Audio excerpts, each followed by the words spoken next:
Yo, what's up? I've got my Infernity deck today, so I'm going to be showing you what I play and a quick little, what's the word?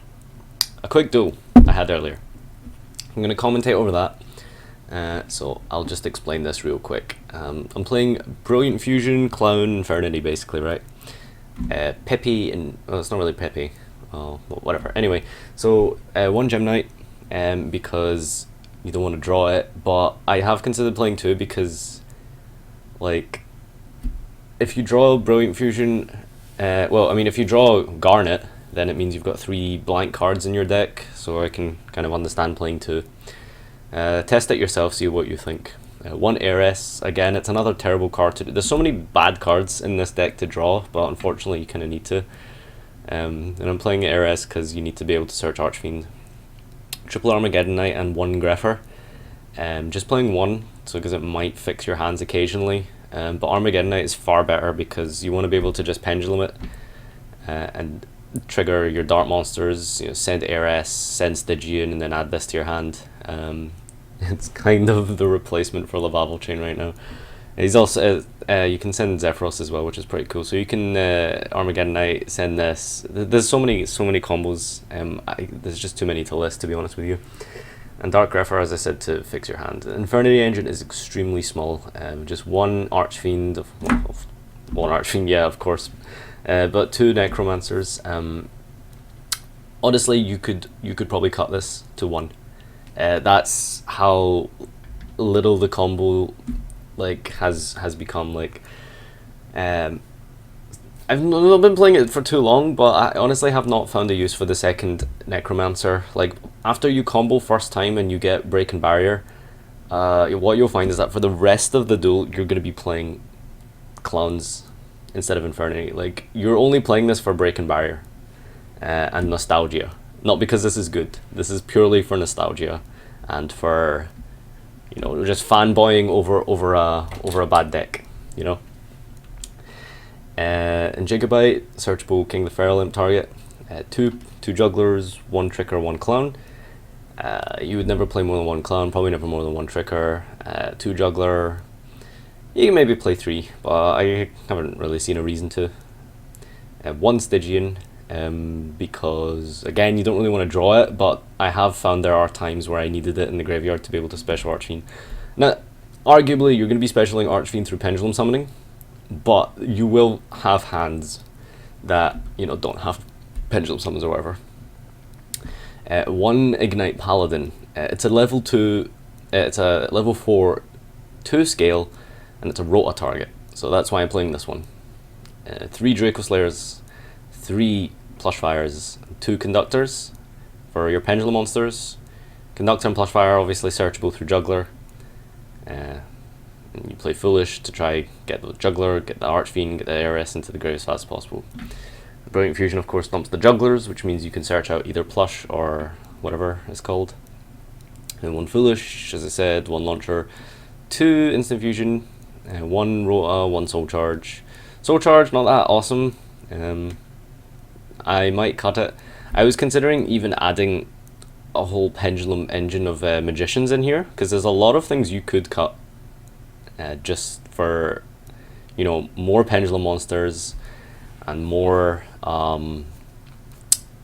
discards, because pendulum call discards, and that's a big advantage to playing pendulum call. But maybe do that deck for another time. And 3 traps, 1 barrier, 1 break, 1 emptiness. Break is it's really bad, this format, honestly, but it'll have its uses, so play 1. And 1 emptiness, as I said, and then 2 onto the extra deck. I haven't got a side deck yet. I haven't really decided what's good or not yet. 2 Nodin. Honestly, don't know why I'm playing 2 Nodin. I think I used to play 3 Instant Fusion. That's why that's here. So you can cut that down to 1. 1 Fusionist, because you'll occasionally need to go into Livier to bring back Archfiend or Juggler or something.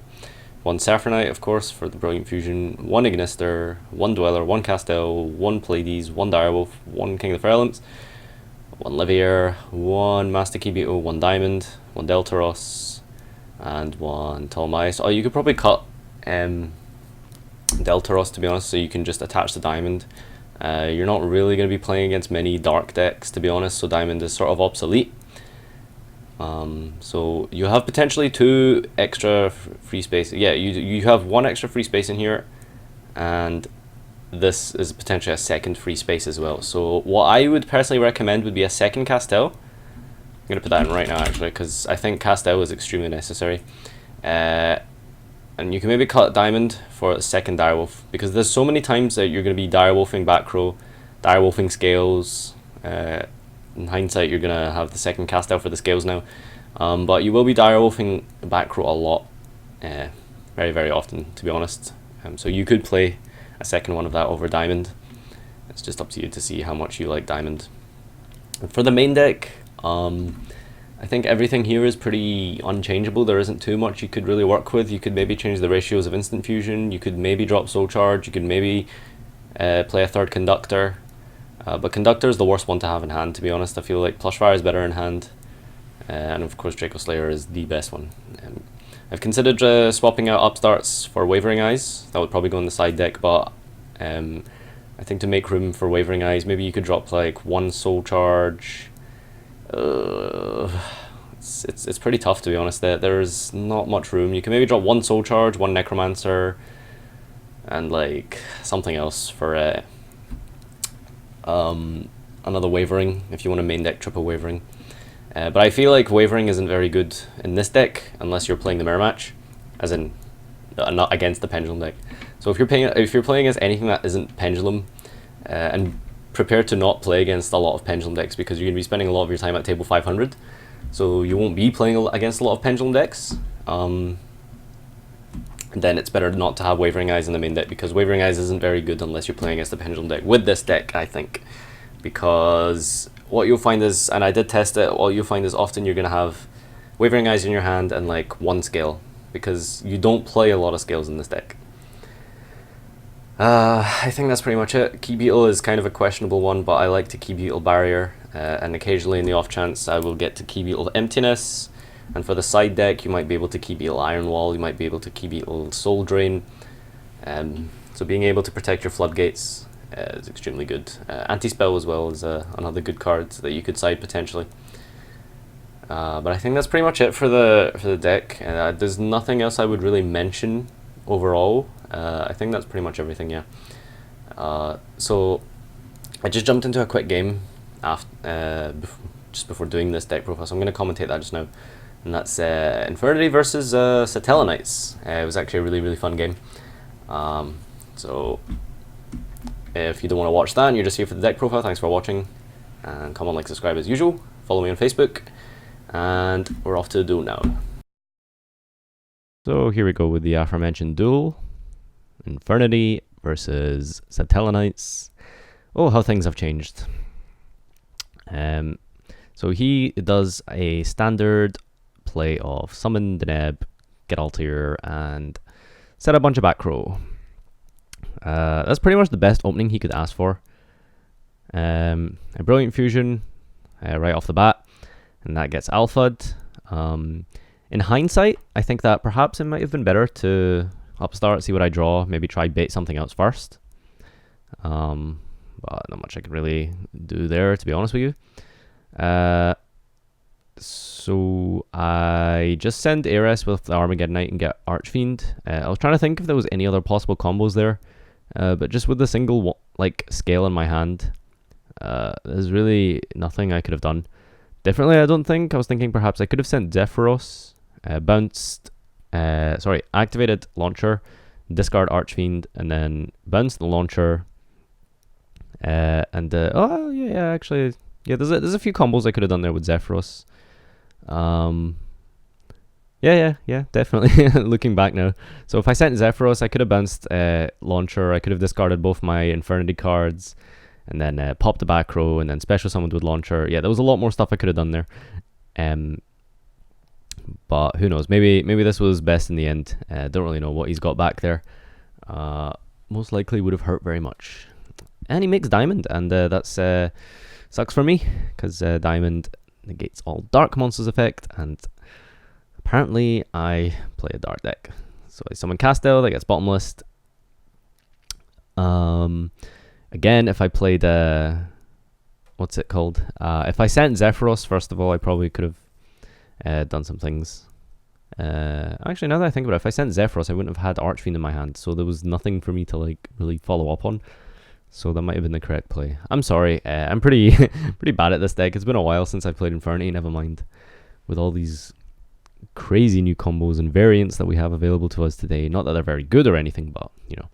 So he makes Karen Gorgon, and Karen Gorgon isn't gonna be very good for me. Really, not much I can do. I try like bait out some things. Think I take back the launcher because I'm not really sure if I need to do that. Bring out guys. I don't use Archfiend's effect because obviously that would just get negated. I mean, there's literally nothing I can make here. Diamond's massive at 2/7. So I can't really like attack over it with anything. So I think maybe I'll just try stall out with Ptolemaeus. See how that goes. Get a material on. Again, like my only target for Ptolemaeus is gonna be Pleiades. It's not gonna be anything. No side deck because yeah, we don't have time for that. Literally, don't have time for that. I didn't have time to put a side deck together, but who cares? Whatever. There was a lot of extra deck cards I could have used in this duel. So I might consider siding them. Like I definitely could have used a Rhapsody and stuff. Like yeah, it was a lot of stuff I could have used. Now I opened the absolute like craziness here. With Plushfire, Draco Slayer, Brilliant Fusion, and the Foolish for the Infernity Archfiend in my hand. And I get way ahead of myself here because I end up doing incorrect play at one point. In other words, cheating, not deliberately, of course, but we do fix it so it doesn't like give me an advantage in the end. There's a lot of things I can do here. If I had Lavavel Chain, I'm never ever going to forget Lavavel Chain and not ever be upset by it. It's just that's just how it's always going to be. I choose to go for a bit of a strange, I guess, kind of outcome here. But I don't know. I think maybe this probably was the best play. So I summon out 3 guys, and it means I can go into play these straight away. I get my Trick onto the field, so I can use my second normal summon on Necromancer. And then this, for some reason, I think that like I get 2 extra copies of Necromancer because I'm used to like using 2 in one turn when I used to play Infernity back in the day. So I basically resolved Necromancer twice here, which is totally wrong on my part. Like, definitely not something I was doing maliciously or intentionally. So it just means that instead of the break, I'm just going to end with a barrier, Archfiend in attack, and Trick Clown in defense. So eventually we work out that it was indeed cheating. No harm intended. Because when you're doing the standard combos and stuff before, like you're just used to resolving in Necromancer twice per turn. But that was when I last played. Was when this deck had a chain. So he was nice enough to not make me go into that Dweller. Probably would have won him the game, to be honest. 'Cause it means I would have a dead barrier just doing nothing. He summons Unuk, and he goes to crash with Archfiend. I'm thinking I could bounce Unuk with Pleiades here to protect my Archfiend, but it's like, I mean, what is he gonna do? Like Raigeki me? Like I don't even think people are playing Raigeki. Do you know what I mean? The card is just so obsolete right now. Like he could have sided it or something, to be fair, but I could not see like any reason to Pleiades the Unuk. I top deck Zephyros. Means I have a ton of plays available to me. So I essentially get a free pop here because a Trick Clan's going to go in the graveyard, and I can bring a thingy back. Now this is where I'd make another questionable play. Questionable plays are my life. Sorry to say. Because I feel like I can somehow OTK. But realizing obviously I definitely cannot OTK. considering again what to add here, because there are so many different options I could have had here, and I just really don't know what to do, to be honest with you. So he sanctums for Scythe, and I'm just thinking to myself, that's probably fine, to be honest, because he's gonna get Scythe, and he chains it to the Archfiend effect, because it means that even if it basically means that I can't barrier anything that comes out. So if it was Moral Attack that was coming out, I wouldn't be able to barrier it because Archfiend would resolve. Pardon me, and I would have a card in hand. And I'm in a good position. I've got two live Infernity traps and a big enough monster to deal with whatever he throws at me. Main phase 2, there was a bunch of stuff I probably could have made. Like, I probably would have wanted to make freaking, I don't know, like Rhapsody or something. I probably would have wanted to make like a second Direwolf maybe. I still haven't resolved that Zephyros, so it's like, there's not much I could have. There's a lot of stuff I could have done. Honestly, the only thing stopping me from doing more was like monster zones. I could bounce Zephyros to add Trickle into hand, and then normal summon, overlay, and then I don't know. There's no point in theorizing right now what I could have done, because there really was so much. But on his turn, he summons Vega, attempts to use the effect, and I barrier it. Honestly, can't think of a better target for me to have barriered at that point, honestly. In phase, I'm gonna break a random back row. Hindsight might have been a better idea not to break the back row. I guess it's just I don't know. Probably should have saved that break, to be honest. Didn't really need to break that back row, but it's whatever, I guess, at this point. I was going to overlay into Trapeze here, and then I realized I don't have Trapeze. Yeah, that's probably something I forgot to mention in the deck profile as well. Overlay Archfiend and Trick Clown and Juggler. Like, these are all cards I want in the graveyard, so this is where, again, the second Castel would have been amazing, because it means I would be able to detach Trick Clown and Juggler, and it wouldn't be that bad at all if it got, like, Fiendish Chain, to which this Deltaros does here. And it means I would attach 2 for cost, and I would still get extra special summoning, because Trickline would come back, Juggler would get me a Mirror Conductor from my deck, and I'd be able to Pendulum summon something, do stuff. I messed this up here as well. Zephyros the Deltaros. For some reason I didn't know that ruling. But when you use Zephyros effect, it's mandatory to return to the hand. So you cannot extra deck bounce your own guys, unfortunately. So I'm stuck with a dead Deltaros. But that puts me in a bit of a bad position, because, well, it means that his follow-up of Altair next turn is it's going to be pretty meaningful. Again, like I said, it probably would have been better to just save that. What's it called? Sorry. Save that break for the Altair next turn. I think I was also on risk of having too many cards in hand. I have no idea how to play this game. Don't get it twisted. Again, here, like, looking through my extra deck, there's a lot of cards I would really, really love to be able to use in this matchup. Rhapsody was something I'm really missing here. Of course, the second Castel was something I'm really missing. But not in the worst situation. I mean, Exaton's banned, so, I don't have to worry about that. I've got 2 Pendulum Scales in my hand. Another one that's in my graveyard that's searchable with a Mirror Conductor, so I'm able to Pendulum summon quite a few guys, actually. And I would be able to go into, Ignister. That would also be an option for next turn, just depending on like what he sets and what he does, etc, etc. So, yeah, I don't really think I'm in the worst of positions at this point. He has the Raigeki, so it turns out he did side it.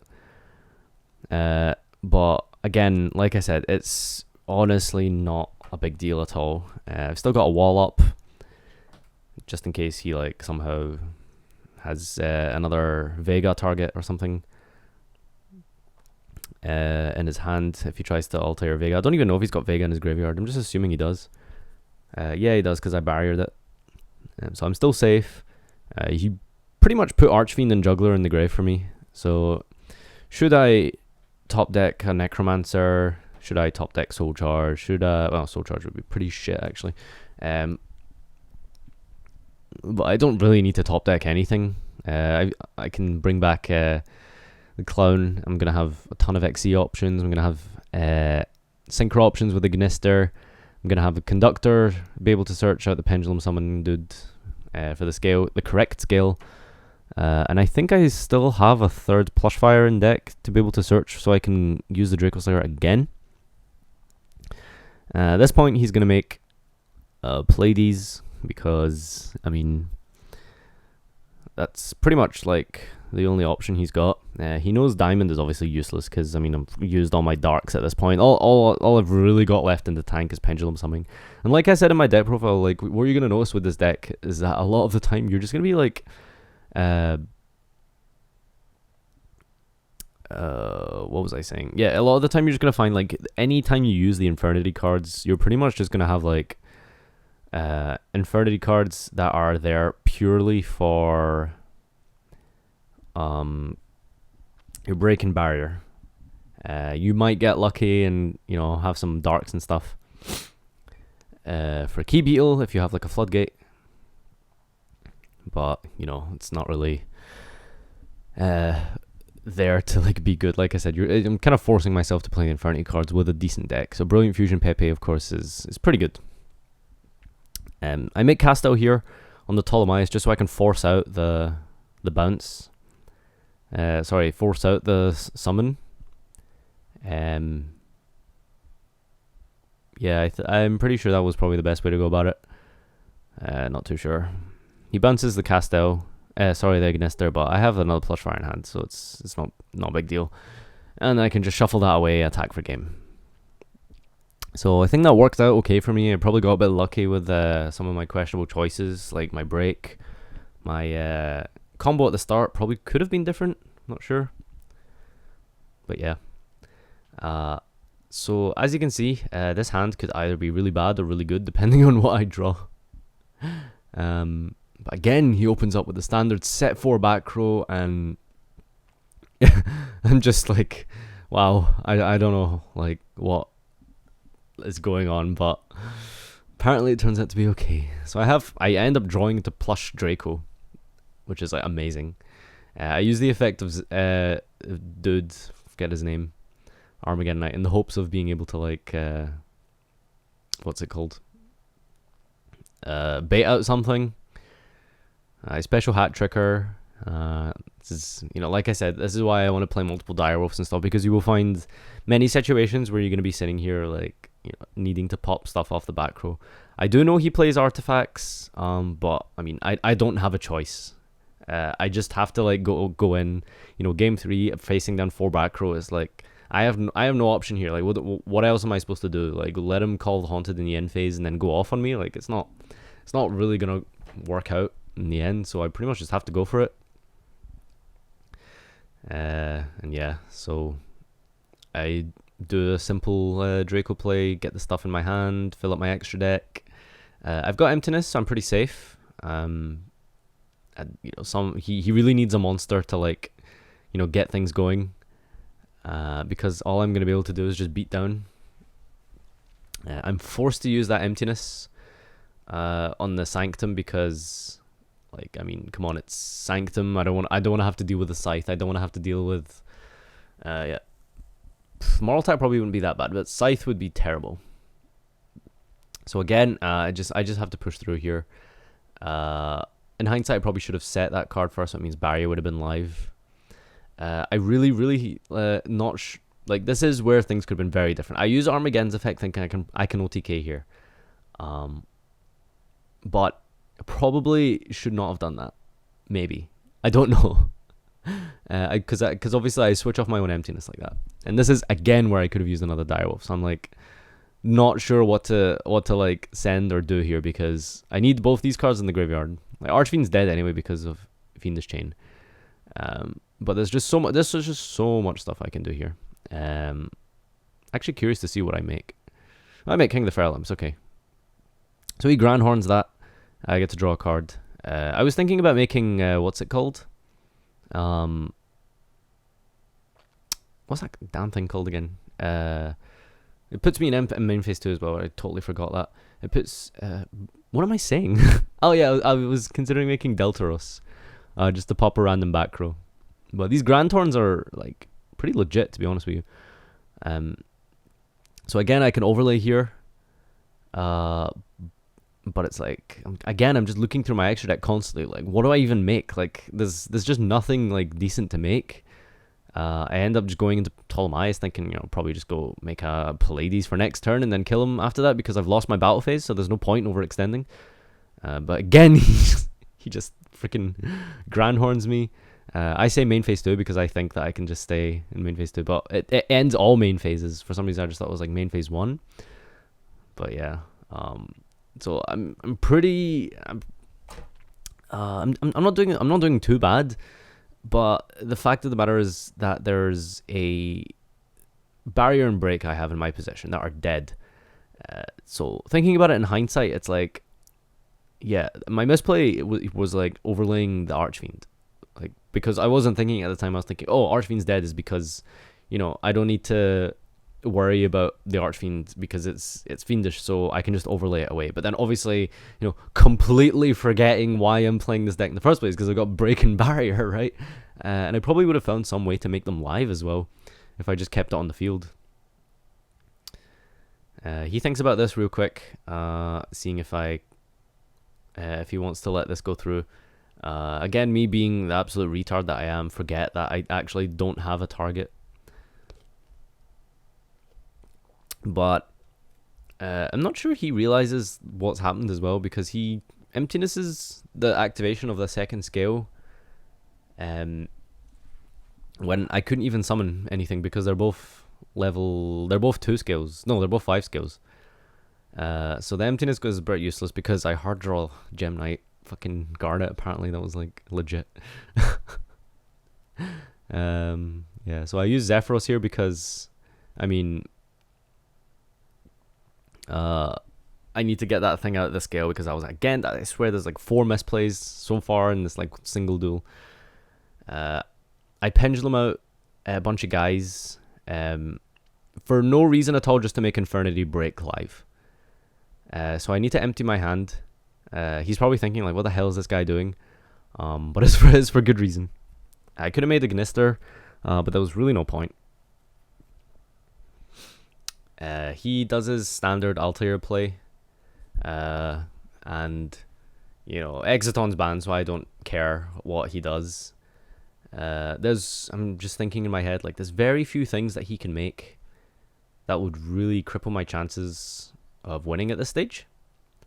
But yeah, like, I think I'm in a really good situation. Like, anything he makes in the action, like if he just attacks and passes, like, I could probably hit a back row with break in the end phase. If he makes anything, I can just hit it with break. Obviously he's going to attack first with the Altair. There's really no big deal about that. I lose Zephyros. Again, it's not important. So he makes Honor Arc, and he uses the effect. I chain break to the effect. Of course, there's nothing he can do about that. It's just gonna die, and that's pretty much it. So that was a really fun duel. Many misplays. I hope you learned from that and don't do what I do. But thanks for watching as always, guys, and I'll see you next time.